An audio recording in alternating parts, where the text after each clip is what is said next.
Sejam muito bem-vindos, amados meus, aqui a mais uma aula, né? Agora, para a gente tratar sobre o título do edital chamado A Era Vargas, Estado, Trabalho e Cultura. É um título altamente tradicional, né? Não tem detalhes fora da historiografia tradicional, da história de Vargas. Então, se é um título tradicional, a gente precisa entendê-lo de forma altamente tradicional, tá? E o estudo tradicional de Vargas termina confundindo muita gente, porque é um período razoavelmente longo, né, da Era Vargas, razoavelmente longo, e com muitos detalhes. Então, algumas pessoas, na verdade algumas não, boa parte das pessoas, não sabe exatamente quando aconteceu o quê, né? A melhor forma de você entender isso para não errar as questões é separar então a Era Vargas, que é o que o edital nos pede, em períodos. Eu separei em períodos, mas com 5 títulos, tá? 5 títulos. Então, eu diria para você que a coisa mais importante é lembrar dos títulos. Por quê? Porque lembrando do título, na hora da prova vai ficar mais fácil você saber, né, o que aconteceu dentro de cada um desses períodos e dentro de cada um desses títulos, possivelmente, tá? E que títulos são esses? Então, separei em 5 títulos, vamos a eles. O primeiro, o golpe de 1930, que é quando Vargas entra no poder, que é por onde eu começo. O segundo, o governo provisório de 1930 a 1934, é o início do governo. Depois, o governo constitucional. Então, golpe, governo provisório, governo constitucional, que vai ser de 34 até 37. Depois do governo constitucional, entra o famosíssimo Estado Novo. Então, entra lá o Estado Novo, né, que vai ser de 1937 a 45. Né, é o período mais ditatorial de Vargas, o período ditatorial propriamente dito de Vargas. Né, é o Estado Novo, de 37 a 45, ok? E óbvio, a Era Vargas acabou, então meu último título é O Fim da Era Vargas. Então, para que eu não erre uma questão de Vargas nessa prova, a melhor forma que eu posso de indicar é lembrar inicialmente desses 5 títulos, beleza? Então tudo começou por um golpe, depois teve o governo provisório, depois um governo constitucional, depois virou ditadura, que a gente chama de Estado Novo, e por fim, né, o fim da Era Vargas. E aí teve o fim da Era Vargas. Beleza? Então, vamos a esses títulos. O primeiro título que nós temos é o golpe de 30. Né? É um título muito legal, eu gosto muito estudar o golpe de 30, né, de 1930. No Brasil, que o termo golpe é muito utilizado para várias ações políticas, né? Eu pessoalmente entendo que este aqui foi um dos poucos golpes de fato que aconteceu no Brasil, né? Esse aqui e o que os militares fizeram com Dom Pedro II, também foi um golpe, certo? Porque eu entendo que o golpe é basicamente alguém pegar as armas e lá na ponta e falar assim, ou vocês saem, ou vocês morrem. Né? E em ambos os casos isso aconteceu, né? Principalmente aqui no governo de Vargas, principalmente na ação aqui de Vargas, certo? Então foi um golpe verdadeiramente político-militar, né? Aqui o que Vargas faz em 1930, certo? O que gerou esse golpe, né? Na verdade o golpe para nós não é o foco, porque ele não pede o golpe de 30, o que ele pede é a Era Vargas. O que você precisa verdadeiramente entender é que ele aconteceu através de um golpe. E esse golpe aconteceu pelos seguintes fatos, rapidamente. Dissidência na oligarquia do café do Brasil. Então, aquela política do café com leite passa a ter dissidentes. Pessoas já não estão mais gostando dela, né? Oligárquicas já não estão mais gostando dela. Segundo fator, um movimento que acontece dentro do Exército Brasileiro chamado tenentismo, né? Que é ali liderado por Luiz Carlos Prestes, aquele marido de Olga Plenário que você viu o filme, sabe? Luiz Carlos Prestes. certo? Luiz Carlos Prestes, aqui ele ainda não era comunista, tá? E depois ele se torna comunista, mas aqui ele ainda não era comunista, mas ele cria esse movimento tenentista querendo melhorias nas condições dos tenentes no Exército Brasileiro, né? Além disso, crise de 29 nos Estados Unidos, que termina gerando um problema econômico gigante, inclusive no Brasil. Todos esses fatores estão colaborando para o fim da política do café com leite. E só precisa de um estopim. E o estopim foi o seguinte. São Paulo estava na presidência. Quem era o presidente era o Washington Luiz. Até coloquei o nome dele aqui, Washington Luiz. Isso em 1930. Ia ter uma nova eleição, né? Então o Washington Luiz tinha que indicar alguém de Minas Gerais, conforme o acordo entre Minas e São Paulo. E o Washington Luiz vai lá e indica Júlio Prestes, que não tem nada a ver com o Luiz Carlos Prestes. Nada a ver, são pessoas diferentes. Indica o Júlio Prestes. O Júlio Prestes veio também de São Paulo. Ou seja, o Washington Luiz São Paulo quebra o acordo que tem com Minas Gerais. Minas Gerais não gosta disso, organiza então uma oposição, né, à candidatura de Júlio Prestes. Essa oposição é liderada por Vargas. Vargas é a cabeça de chapa, né, dentro dessa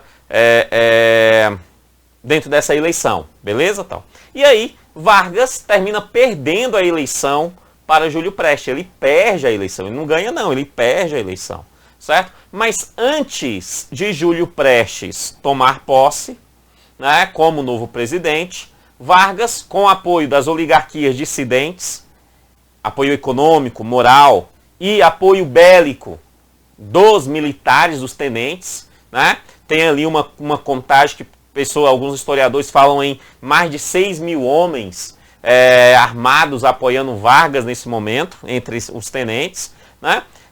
Ele vai lá, chega em Washington Luiz, que ainda era o presidente, e fala assim: quem disse que a boca é sua? Foi isso que ele disse. Quem disse que a boca é sua? Vaza, né? A boca é minha, beleza? E aí o Washington Luiz não teve o que fazer, né? Porque ali foi um golpe de fato, né? Pessoas armadas chegam e falam: ou tu sai ou tu morre, né? E não tem mais como reagir, porque as forças do exército não sabiam muito bem o que fazer, as oligarquias estavam meio que separadas, tal. Então não teve o que o Washington Luiz fazer, então Vargas foi lá e dá o golpe. Quando ele dá o golpe de 1930, inicia então ao que o examinador nos pede, que é o que ele chama de Era Vargas. Beleza? A Era Vargas ela tem 3 períodos. O primeiro período é o governo provisório. Provisório por quê? Porque, em teoria, Vargas assume o poder, sendo que ele precisava chamar novas eleições. Era um governo provisório. Eu vou entrar no poder e vou chamar novas eleições. Esse era o acordo. Era o acordo com os oligárquicas, que o apoiaram. Era o acordo com os tenentes, que o apoiaram. Beleza? Só que Vargas não cumpre o acordo e ele não chama novas eleições. Não chama novas eleições. Daí, então, começa o que nós chamamos de Era Vargas, propriamente dito. Uma era, né? 15 anos, uma era. Tá? Então, esse modelo entra dentro dessa estrutura. Tá? Então, ele não chama a eleição. Quando ele não chama a eleição, Vargas, ele precisa neutralizar os seus inimigos políticos. Neutralizar os seus inimigos políticos. E como é que ele faz para neutralizar esses inimigos políticos? Agindo diretamente, impedindo diretamente que os inimigos políticos que tinham algum poder político deixassem de ter poder político. Aonde que estão esses inimigos políticos, Kenneth? Nos governadores. Então, os governadores eram inimigos políticos de Vargas. Por quê? Porque eles ainda tinham sido eleitos pela estrutura do café com leite, né? Pelo menos boa parte deles. Então ele precisa acabar com o governador. E é uma ação muito importante. Ele vai lá e troca os governadores, que eram ligados às repúblicas oligárquicas, né? E coloca em seu lugar interventores. Ou seja, na sua maioria tenentes ou ligados ao tenentismo, né? que tem uma outra visão de governo. Não quero mais a política do café com leite no Brasil. Beleza? Tranquilo? E um outro fator, ele fala, tá, já que eu impedi os governadores de agir, eu também vou impedir que os deputados ajam. E aí ele vai lá, então, fecha também o Congresso e a Assembleia. Óbvio, né? Esses deputados estaduais, deputado federal, né? Esses eram eleitos pelas oligarquias. Né? Então, era um poder político das oligarquias. Ele vai lá e fecha o Congresso. Beleza? Fechou o Congresso. Kennedy, aqui inicia propriamente dito o período de ditadura Vargas. Nós podemos até dizer que existe atos ditatoriais aqui. Atos ditatoriais existe, tá? Mas não é a ditadura propriamente dito, porque a ditadura propriamente dita de Vargas só vai acontecer no Estado Novo, que daqui a pouquinho a gente chega lá. Por exemplo, fechar Congresso é um ato ditatorial, então aconteceu, certo? Mas não é o grande boom da ditadura do governo Vargas. Dentro desse elemento, o que acontece é o seguinte. Então Vargas dá o golpe em 1930, ele faz tudo isso, e aí os oligarcas paulistas que perderam o poder, é óbvio que eles não vão ficar quietos. Eles vão se organizar para tentar derrubar Vargas e tomar o poder novamente. Esses oligarcas paulistas vai lá e montam uma ação contra o governo Vargas. Essa ação ficou chamada de Revolução Paulista. Ela acontece em 1932, 2 anos depois do golpe. Essa Revolução Paulista, eu até coloquei aqui, ela foi algo altamente pesada. Ela foi uma guerra urbana. Né? Eu vou até um pouquinho mais além, só para fins de prova, só para isso. Eu diria que a Revolução Paulista beirou a uma guerra civil. Beleza? De tão pesada que ela foi. Vargas conseguiu abafar a Revolução. Então a Revolução ela perde, né? Ela perde, certo? E o que essa Revolução queria principalmente? Óbvio que o que ela queria era voltar ao poder, isso é óbvio. Mas os livros de história contam que o que ela queria era uma nova Constituição. Uma nova Constituição que organizasse a democracia do país. Porque Vargas não tinha chamado uma nova eleição como era o acordo. Então nós temos que ter uma nova eleição para organizar esse processo eleitoral, certo? Vargas vai lá, acaba com esse manifesto, mas em 1934, Vargas vai lá e termina outorgando ali uma nova Constituição. A Constituição de 1934. Ou seja, se eu tenho agora uma Constituição, isso significa que já não é mais um governo provisório, mas sim um governo constitucional. Então, o governo constitucional inicia quando se tem uma Constituição, a primeira Constituição no governo Vargas, que é a Constituição de 1934. Essa Constituição, ela foi altamente importante, ela é altamente importante na história social do Brasil, né, dentro dos direitos sociais brasileiros. O seu edital, quando ele fala sobre os aspectos mais recentes do período histórico brasileiro, claramente ele está querendo que a gente entenda algumas coisas lá referente a direitos humanos, referente à aplicabilidade desses direitos humanos no Brasil, entre eles os direitos políticos, direitos civis e direitos sociais.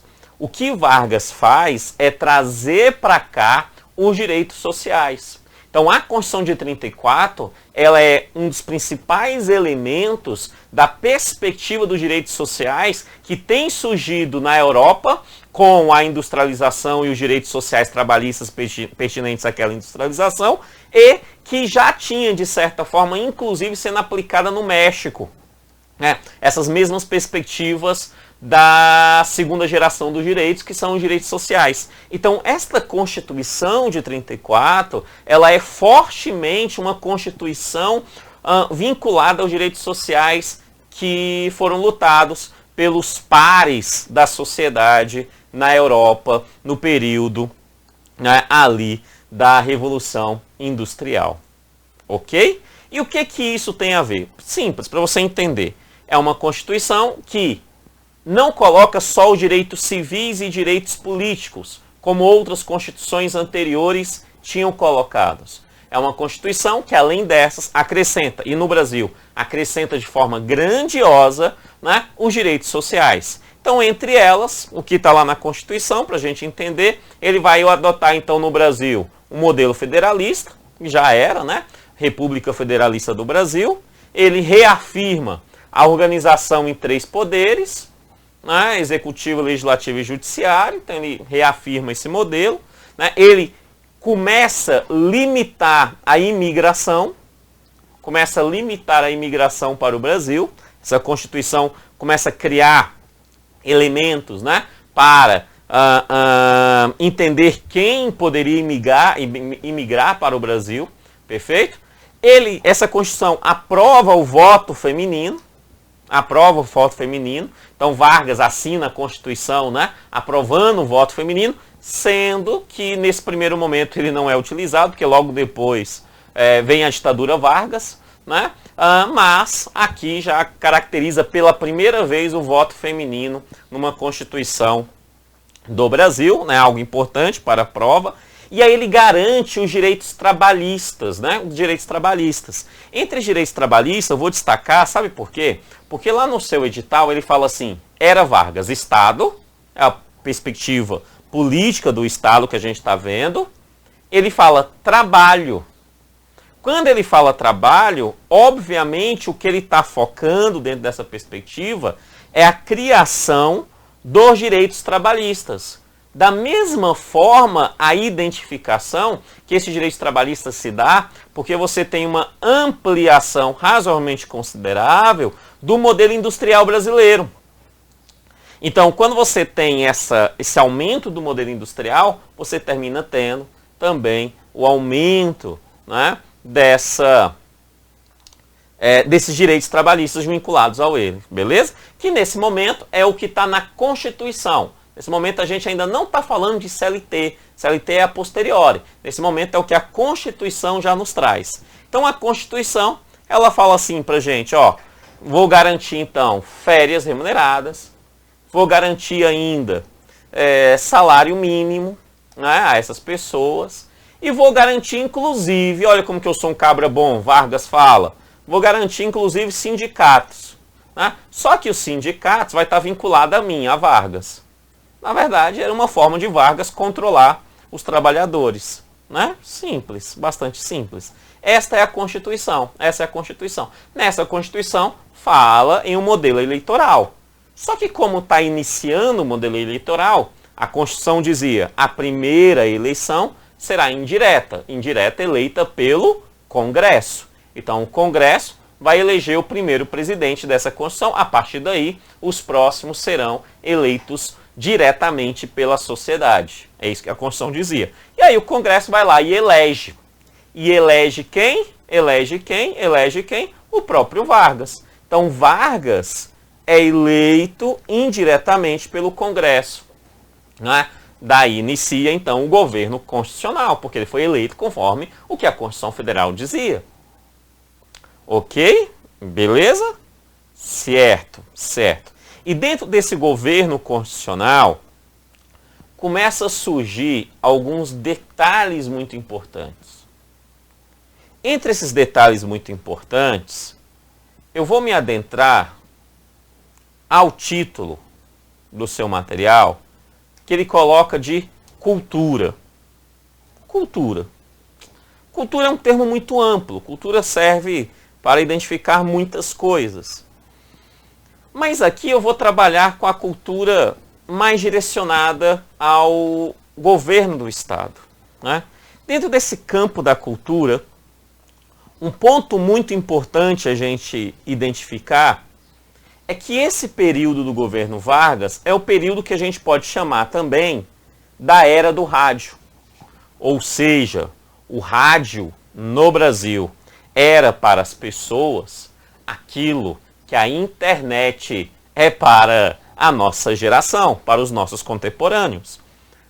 O rádio era a forma que as pessoas tinham para se divertir através das músicas cantadas ao vivo nos programas de rádio, das notícias dadas nos programas de rádio, né, das rádios novelas, né, da transmissão dos esportes, como futebol principalmente. Então o rádio era um elemento muito importante, né, um elemento muito importante. Nem todo mundo tinha rádio, né, nem todo mundo tinha rádio, rádio era caro, né, mas as que tinham terminavam disseminando aquela ideia entre todos. Então o Getúlio Vargas, aproveitando esse modelo, essa perspectiva do rádio, e Getúlio Vargas, que era um cara muito safo, ele vai lá e cria a Voz do Brasil. A Voz do Brasil, sabe? A Voz do Brasil. Sabe? A Voz do Brasil. Ele cria a Voz do Brasil, que nada mais era do que um programa de rádio obrigatório em todas as emissoras de rádio, né, que fazia propaganda de Vargas. Só servia para fazer propaganda de Vargas. É assim até hoje. A Voz do Brasil é um programa que faz propaganda do governo. Hoje faz propaganda do legislativo, uma parte, depois do judiciário, depois do executivo. Né? Mas lá basicamente era uma propaganda do executivo, mais especificamente de Vargas, mostrando que Vargas era um homem bom, era um cabra bom dentro desse modelo. Beleza? Tranquilo? Bom demais. Só que como a gente fala no campo da cultura, óbvio que o rádio não podemos esquecer, mas nós temos o campo da cultura política ideológica. E esse campo da política ideológica de 1934 até 1937, até a posteriori, e eu diria que de certa forma até hoje, 2020, esse campo da política ideológica era algo muito importante nos rumos que o país iria ter. Por quê? Porque naquele momento, pela primeira vez, nós passamos a ter no Brasil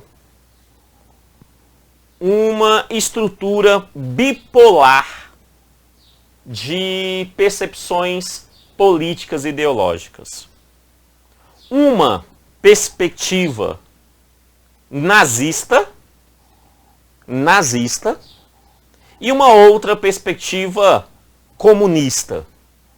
Uma fundamentada no que estava acontecendo na Alemanha e na Itália, no fascismo e no nazismo, e a outra fundamentada no que estava acontecendo na União Soviética, no comunismo, né, e na China. Olha, aonde que nós estamos aí, também no meio, né, dessa estrutura. Esses movimentos se organizaram. Um era, então, vou ser bem simplista, nazista, e o outro era comunista, né? Dentro dessa perspectiva, nós temos então aqui o nazista era a Ação Integralista Brasileira. Podemos chamar simplesmente de integralistas. Onde que tinha como principal líder Plínio Salgado. Plínio Salgado. Era uma cópia brasileira do nazismo. De uma forma bem simplista, era uma cópia brasileira do nazismo.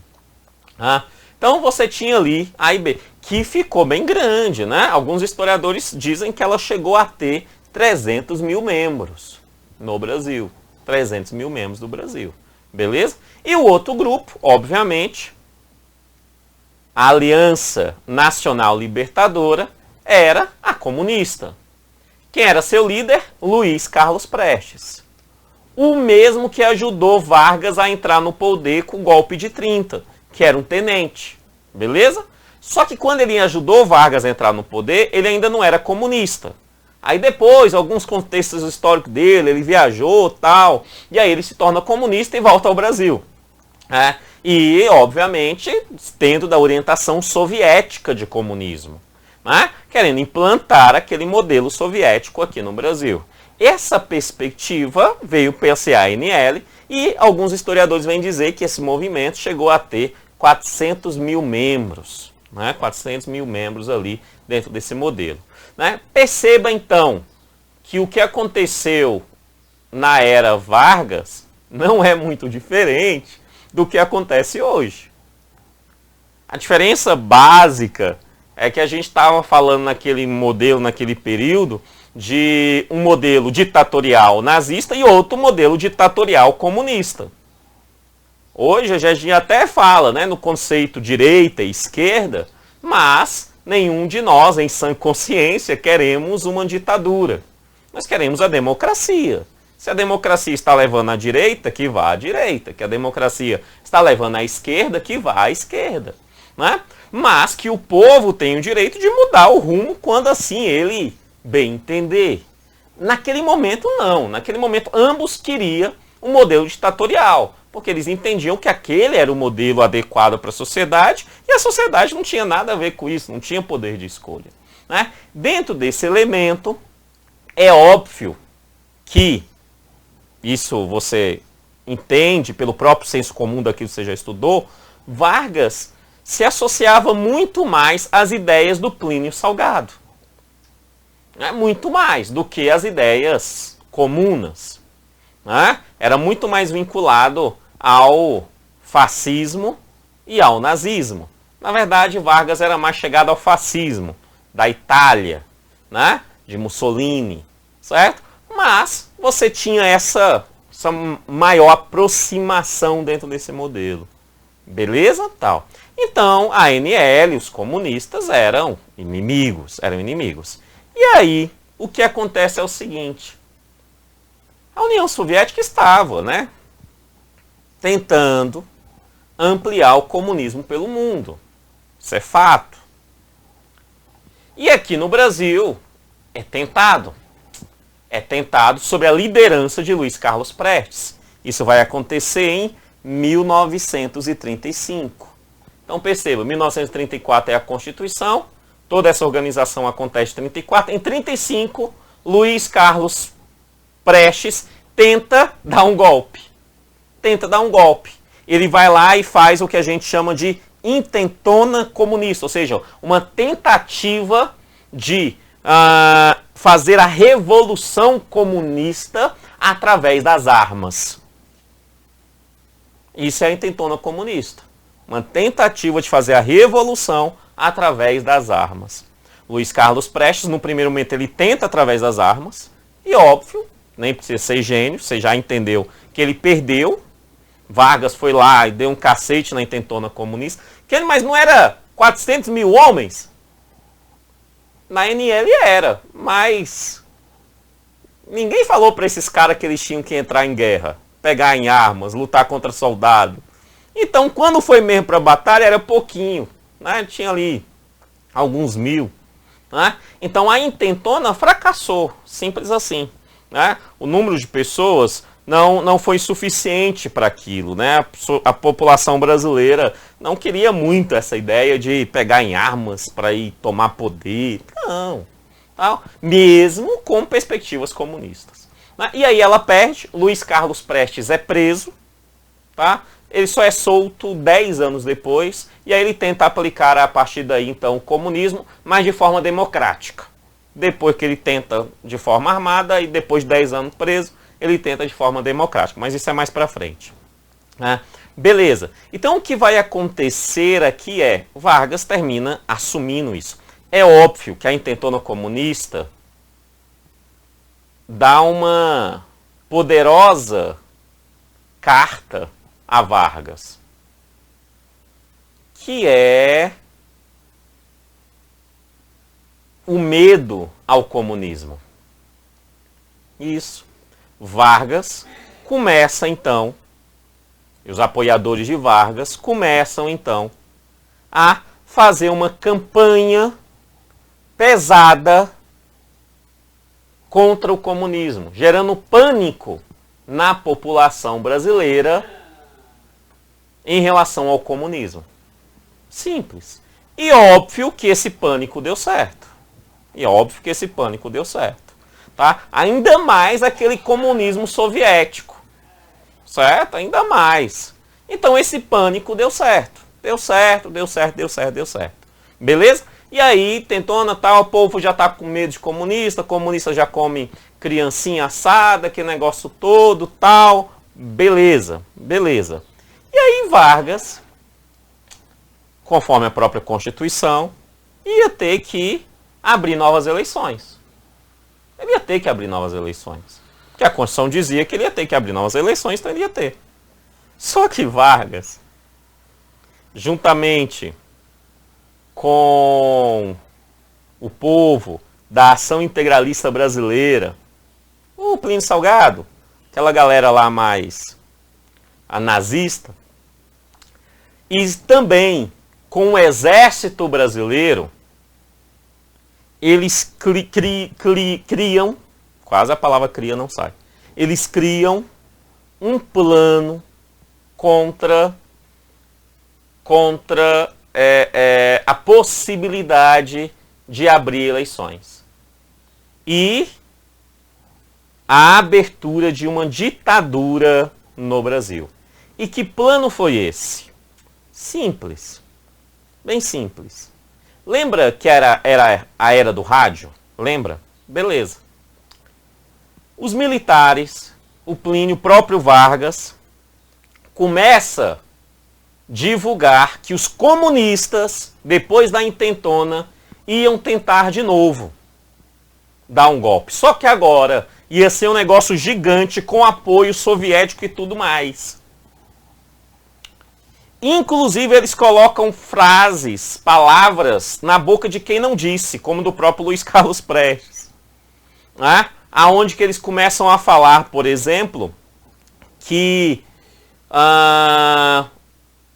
o Brasil precisava verdadeiramente era respeitar a ANL, a ação, né, a Aliança Nacional Libertadora, e não a Constituição.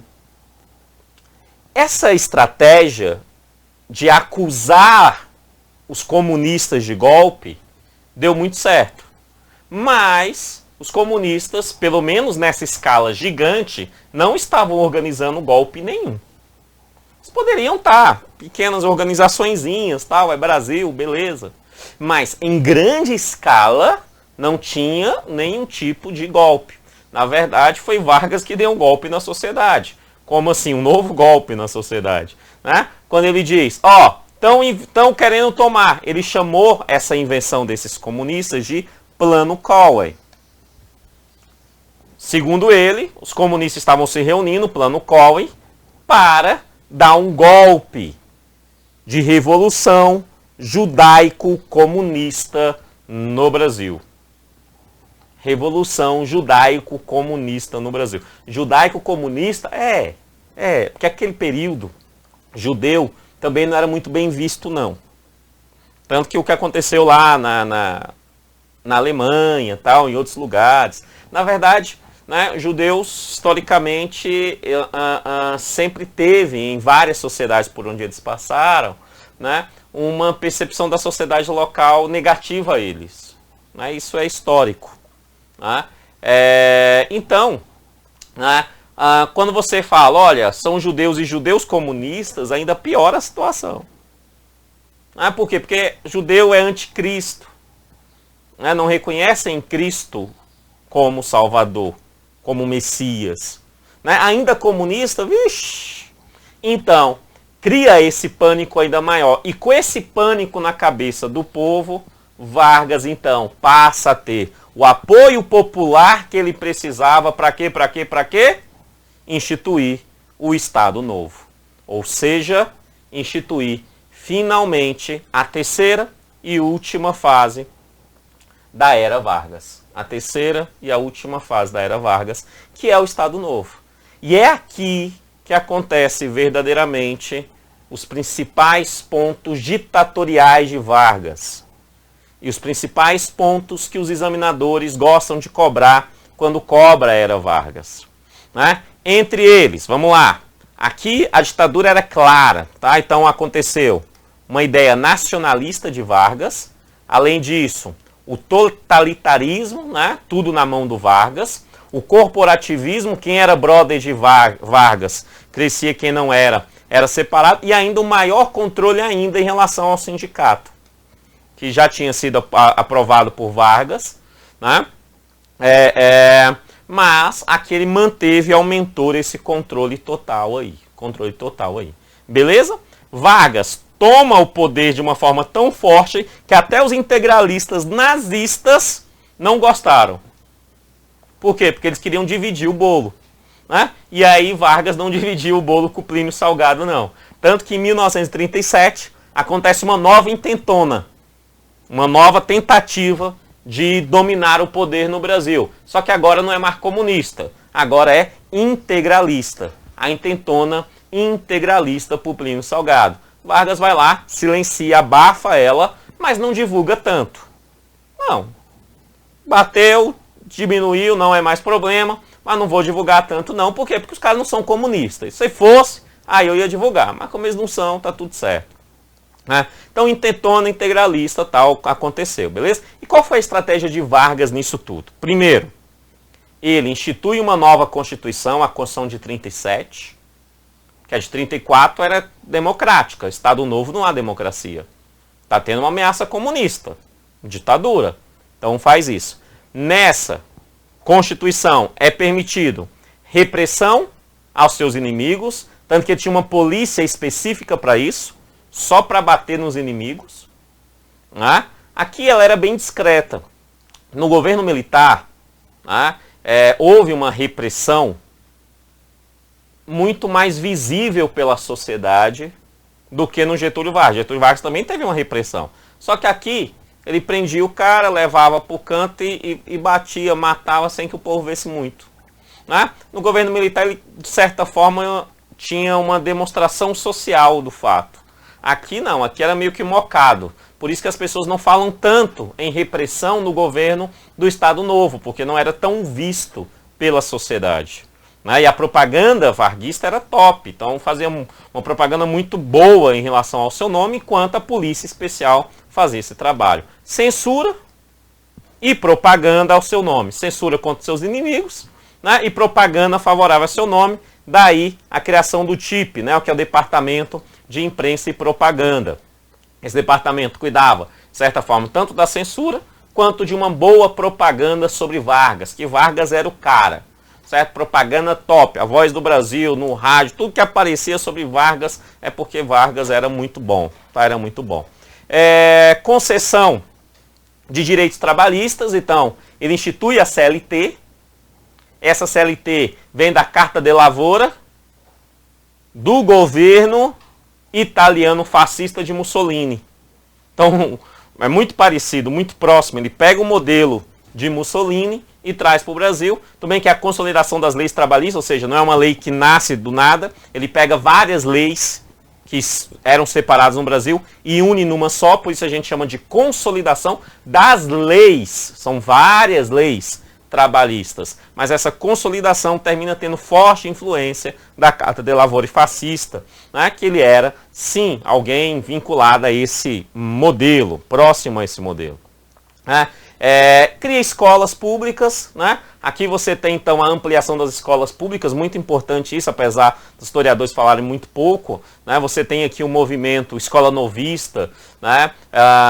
Que termina ampliando o modelo educacional brasileiro para comunidades mais pobres, né? Com Anísio Teixeira, um baiano muito importante dentro da história da educação brasileira, né? Então, o escolanovismo cresce e surge aqui fortemente dentro desse modelo. Né?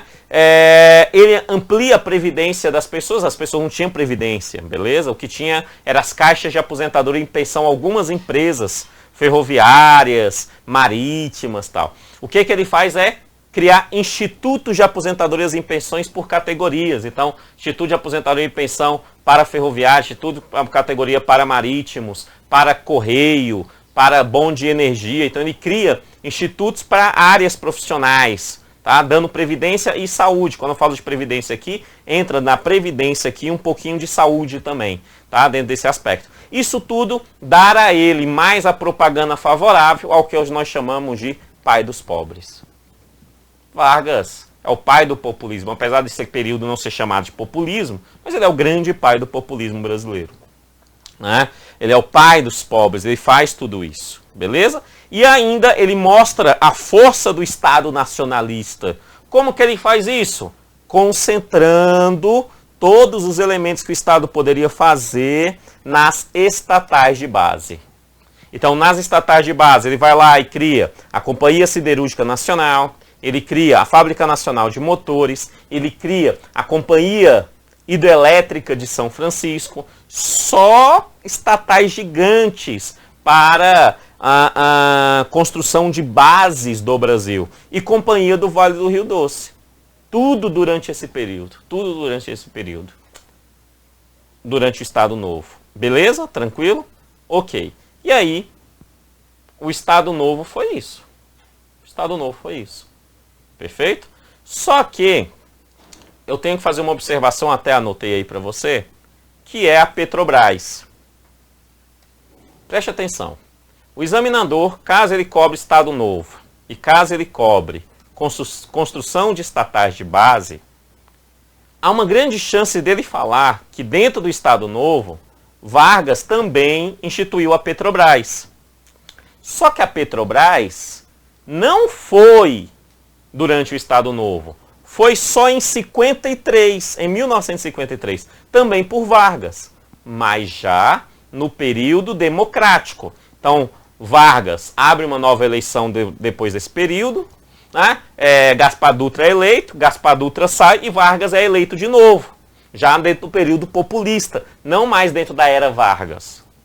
Então, só em 53 que a Petrobras vai ser criada. Como o examinador claramente ele pediu para você era Vargas, então ele não vai cobrar o governo de Vargas de 53. No seu edital não dá brecha para ele cobrar o governo de Vargas, né, de 53. Não dá. Então, o que o examinador faz é tentar trazer a Petrobras para cá, para o Estado Novo, dando assim a ideia de que aconteceu aqui, mas não aconteceu, beleza? Quem tem chance dele cobrar essas companhias, tal, fazer essa pergunta? Tem. Por quê? Porque o seu título claramente ele fala trabalho, cultura, ou seja, uma cultura nacionalista de ampliação das ações de base, do trabalho, a indústria começa a crescer muito no Brasil, influenciada pelo próprio trabalho, a CLT é criada aqui, né? Então, e é um elemento bem importante sim para fins dessa prova, conforme o seu título.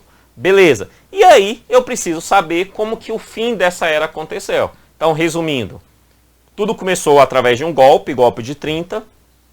Aí acontece o governo provisório, depois o governo constitucional, depois o Estado Novo, por conta dos comunistas, né? Então, os comunistas, né? Vamos acabar com não deixar os comunistas dominar o Brasil, então vamos abrir uma ditadura, Estado Novo, né? E, além desse Estado Novo, né? Aí tem o fim do Estado Novo, que é o fim da era Vargas. Como que ela se dá? Eu vou resumir só para desencargo de consciência do professor. Basicamente se dá da seguinte maneira: o Brasil entra na guerra, na Segunda Guerra Mundial, né? E ele entra do lado dos aliados, que em tese são países democráticos. Em tese, porque a gente está falando de Estados Unidos, Inglaterra, França, mas nós também temos União Soviética aqui. Não tem? Dentro dos aliados. E a União Soviética não era tão democrático assim, não. Né? Mas, em teoria, era um país democrático. Contra o eixo. O eixo era o eixo só de ditadores. Lá no eixo só tinha ditador. Né? Tinha Hitler, tinha Mussolini, tinha no Japão Hirohito. Né? Então, você só tinha aí ditador. Certo? Então, o que é que acontece? Vargas, apesar dele gostar mais do fascismo, ele pensando em acordos econômicos, políticos com os Estados Unidos e a possibilidade do próprio Brasil entrar em guerra, ganhando respeito internacional e nacional, né? E ainda ganhando elementos dos Estados Unidos aqui no Brasil, como possibilidade de investimentos para a construção das suas bases gigantes e ainda a possibilidade dos Estados Unidos ter uma base, né, marítima em Natal, né, no Rio Grande do Norte, para poder atacar ali ações que estavam acontecendo no continente africano, um ponto base para aquilo ali. Isso tudo levou o Brasil a entrar na guerra. E o Brasil entra na guerra e sai muito bem na guerra. Tá? Na Segunda Guerra o Brasil foi muito bem. Foi muito bem. Apesar da preparação não ter sido a mais adequada possível, mas foi muito bem. O Brasil foi lá e fez o que tinha que ser feito. O número de mortos foi, em relação à quantidade de militares brasileiros que foi muito pequena. O Brasil agiu muito bem. Eu acho que a grande força do Brasil foi o nome dado aos soldados, pracinhas, porque esse nome assusta muita gente, né? Então, mas o Brasil foi muito bem nessa guerra. E aí, quando a guerra acaba, a democracia vence. E no Brasil é uma ditadura. É óbvio que Vargas, então, vai sofrer pressão da própria sociedade, em diversos pontos da sociedade, para que essa ditadura acabe. E Vargas, então, falou, tá, já que eu não tenho mais força política para manter a ditadura, vamos abrir a democracia. E Vargas abre um novo processo eleitoral. Simples.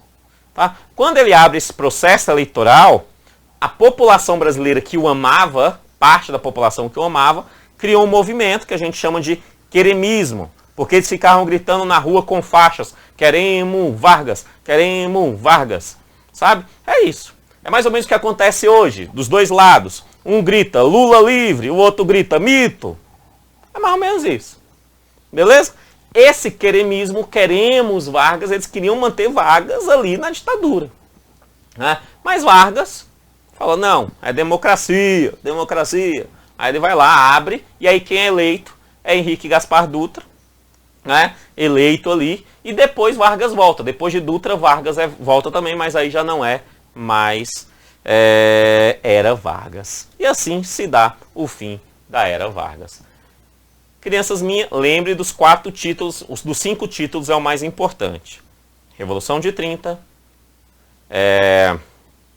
governo provisório, governo constitucional, Estado Novo e, obviamente, aí o fim da era Vargas. Beleza? Crianças minhas, que Deus abençoe e até a próxima aula. Valeu, tchau, tchau.